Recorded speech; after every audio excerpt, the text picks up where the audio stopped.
You ask Tiger to solve. This deals with linear equations with one unknown.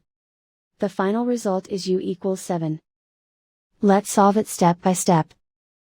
Simplify the expression. Simplify the arithmetic.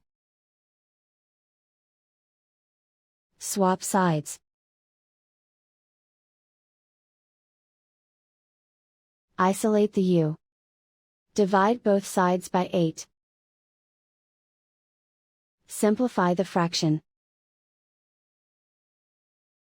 Find the greatest common factor of the numerator and denominator.